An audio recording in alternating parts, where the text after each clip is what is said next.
Very good day to my beloved lecturer. My name is Choon Yue, number metric 2706343, and now I will be discussing about Case 5, a sweet dilemma, sourcing palm oil with Ferrero, SPA, and Nestle. While for the first part, we will discuss about executive summary. Image Ferrero image has been affected by the acquisition of Nestle due to suspension from Sustainable Palm Oil Group following conduct breaches in 2018. This arising issue is caused by unsustainable palm oil operation, core value differences, and dramatic shift in company strategy of Ferrero. To overcome this issue, Ferrero has developed few alternative solutions towards the financial and reputation impacts from Nestle acquisition. After consideration of the pros and cons, remaining and improving Nestle US confectionery brands would be the best recommendations to solve the issue and hence achieve better results in the future. Next, statement of the problem is acquisition of Nestle have dented the image of Ferrero. Followed by cause of the problem. Cause of the problem can be divided into three. The first cause of the problem is unsustainable palm oil operation in Nestle. Ferrero journey towards sustainably sourced palm oil which pride itself on committing to supplier transparency, human rights and social practices, environmental protections, and sustainability.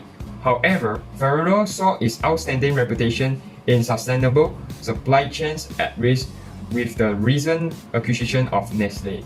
This is because only 64% of Nestle palm oil by volume was sold responsibly, with its palm oil reported 54% traceable to specific plantations and 91% traceable to mills.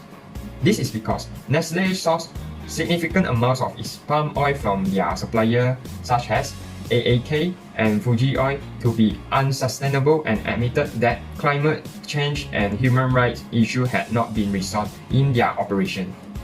Next, the second cause of problem is core value differences between Ferrero and Nestle. Ferrero was a family company that told its strong value of integrity and protecting human rights, which committed to sourcing 100% sustainable palm oil, which acts as a major ingredient in candy making. In which Ferrero prides itself in being extremely value-driven, seeing loyalty, trust, respect, responsibility, integrity, moderation, and quality as core to their culture. This is because Ferrero considers premium raw material input concerning their regions, harvesting, and manufacturing as a key element towards their success. However, the newly acquired Nestle brand were less premium than Ferrero legacy brands and had different business model based on lower profit margin, where it could not be luxury priced in order to cover its expenses. For the third cause of problem is dramatic shift in Ferrero company strategy. Ferrero was focused on acquisition rather than native brand development in building its company. In early times, Ferrero remained focused on its native brands by launching Kinders in 1968, Tic Tac in 1969, and Ferrero Rocher in 1982 to keep its profit margin high and prices low. However, Galvini Ferrero leadership marked a dramatic shift in company strategy where he focused on acquisition to boost the revenue rather than counting on its company original brands for growth. In which this dramatic shift was an opposition towards the family company value system, as the acquisition strategy was a strategy that was restricted by his father and previous generations. Other than that, decision criteria and alternative solution will be the options that the company can choose to implement. First will be remain and improve Nestle. One of the options that Ferrero can choose is to remain and improve its newly acquired Nestle brands, in which Ferrero has to take time to ensure that Nestle brands operate sustainably sourced palm oil that end focus labor, human trafficking, and child labor within their supply chains in order to be a member of RSP once again.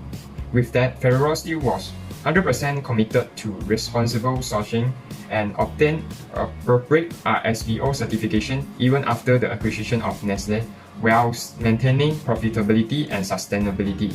Although the newly acquired Nestle brought some impact in the short term, it would be beneficial in long term. Therefore, the point is that it can continue to increase its geographic presence, while the cons is that it requires time to reverse unfavorable media. Second will be dispose and sell Nestle. Rather than remaining and improving Nestle, Ferrero can choose to dispose and sell its newly acquired Nestle, in which Ferrero will be losing up the acquisition cost amount $2.8 billion for Nestle US confectionery business, as well as 20 brands included in the acquisition. Ferrero also will be losing Nestle manufacturing facility available and unable to increase its presence in the world's largest confectionery market, which is in the United States. However, it enables Ferrero to stay aligned with RSPO standards without worrying about its acquired brands, and the company can switch back its focus on native brand development.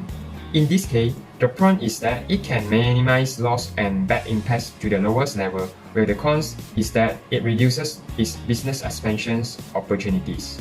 After discussing the decision criteria and alternative solution, here comes with the recommended solution, implementation, and justifications.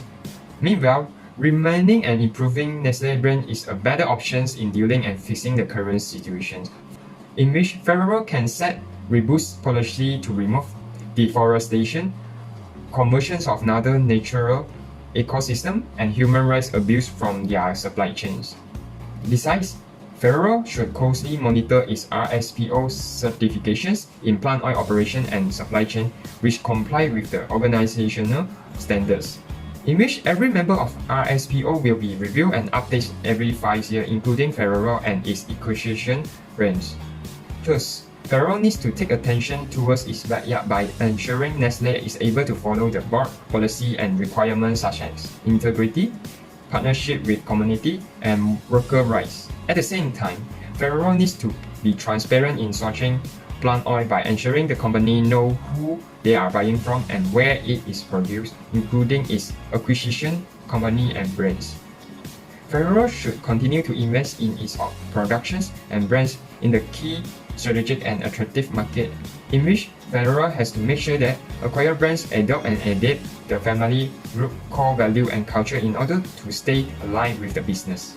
Thus, Ferrero must ensure that its newly acquired Nestle brands are not involved in or stop buying plant oil from companies that are involved with climate change and human rights issues in their plant oil production, whereby Ferrero should take an aggressive stand on deforestation, plugging to eliminate contract with any supplier who engage in deforestation. In conclusion, the cost-benefit analysis can be used to analyze whether Ferrero should remain or dispose of its newly acquired Nestle brands. Cost-benefit analysis is a systematic process that allows business to analyze and examine a decision in terms of its consequences of cost and benefits, in which it sums the potential reward expected from an action and subtract the total cost associated by taking that actions. In this case, Ferrero is implementing acquisition strategy in the business expansions and growth instead of developing its own premium brands. Hence, Ferrero leadership must find a balance between earning profits, creating high-quality product, appeasing environmentalists and the media, and maintaining the economy of the developing country in which they operate. So that's all from me about Case 5 discussions. Thank you for watching and see you next time.